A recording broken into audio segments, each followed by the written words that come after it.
डाकू महाराज movie review. दोस्तों, Nandamuri Balkrishna template vigilant thriller में चमके डाकू महाराज मूवी। निर्देशक बॉबी कोल्ली की डाकू महाराज, जिसमें नंदामुरी बालकृष्ण, बॉबी देओल और श्रद्धा श्रीनाथ ने अभिनय किया है, एक पूर्वानुमानित सतर्क थ्रिलर है। हालांकि घिसी पिटी बात, फिर भी फिल्म सही नोट्स पर प्रहार करती है। नंदामुरी बालकृष्ण ने अखंडा, वीरा सिम्हा रेड्डी और भगवंत केसरी के साथ हैट्रिक बनाई। अब वह निर्देशक बॉबी कोल्ली के साथ अपनी अगली फिल्म डाकू महाराज के साथ वापस आ गए हैं, जिसका लक्ष्य लगातार 4 फिल्में बनाना है। बालकृष्ण, जिन्हें प्रशंसक प्यार से बलैया कहते हैं, अपने बेहतरीन मनोरंजनकर्ता के लिए जाने जाते हैं।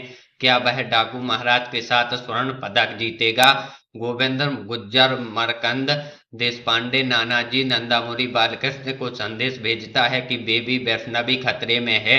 चाय उत्पादन के बहाने कोकीन की खेती करते पकड़े जाने के बाद वैष्णवी और उनके परिवार को स्थानीय विधायक तिरुमुलुथुलु नायडू और उनके भाई संदीप राज से धमकियों का सामना करना पड़ता है। नानाजी एक ड्राइवर के रूप में आते हैं और बेबी वैष्णवी और उनके परिवार को गंभीर खतरे से बचाते हैं। जल्द ही नानाजी को यह समझ में आने लगता है कि नायडू के पीछे कुछ लोग हैं जो ठाकुर भाई हैं। ठाकुर बंधु अपनी कुख्यात गतिविधियों के लिए जाने जाते हैं। ठाकुर गिरोह के साथ मुठभेड़ के दौरान उसमें से एक में खुलासा किया कि नानाजी का असली नाम डाकू महाराज है। फिल्म का बाकी हिस्सा डाकू महाराज कौन है, बेबी वैष्णवी के साथ उसका संबंध और डाकू गिरोह के साथ उसकी प्रतिद्वंदिता के बारे में है। निर्देशक बॉबी कोल्ली की डाकू महाराज सामान्य उत्पीड़ित बनाम उत्पीड़न टेम्पलेट लेती है और एक आकर्षक लेकिन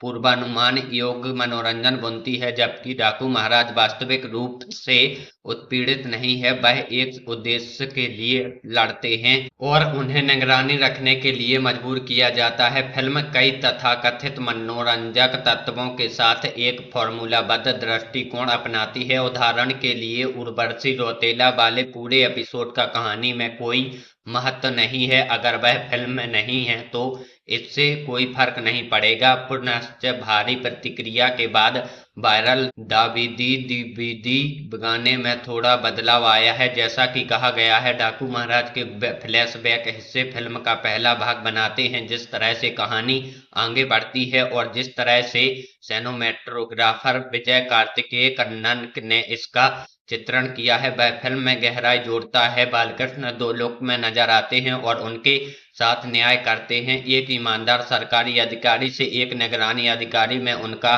परिवर्तन देखना दिलचस्प था। जबकि बॉबी देओल एक घिसे पिटे खलनायक की भूमिका में दिखाई दिए जो अपनी बंदूकों से बोलता है। यह नंदनी के रूप में श्रद्धा श्रीनाथ की भूमिका थी, जिसने केक ले लिया। भले ही उनके पास कम स्क्रीन समय था, फिर भी वह जिन दृश्यों में दिखाई दी उनके प्रभावशाली थे। प्रज्ञा जायसवाल की भी प्रभावशाली भूमिका थी, लेकिन वह अंत में गायब हो गईं।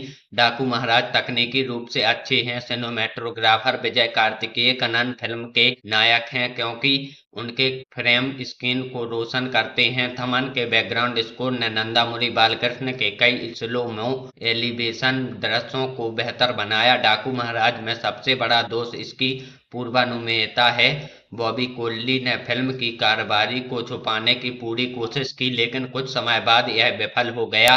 डाकू महाराज आपको बांधे रखने के लिए क्लासिक बढ़िया तत्वों के साथ एक अच्छा टेम्पलेट मनोरंजन करता है। उम्मीद है हमारी वीडियो आपको पसंद आई होगी। अगर वीडियो पसंद आई हो तो वीडियो को लाइक करके हमारे चैनल को जरूर सब्सक्राइब करें। मिलते हैं इसके अगले वीडियो में।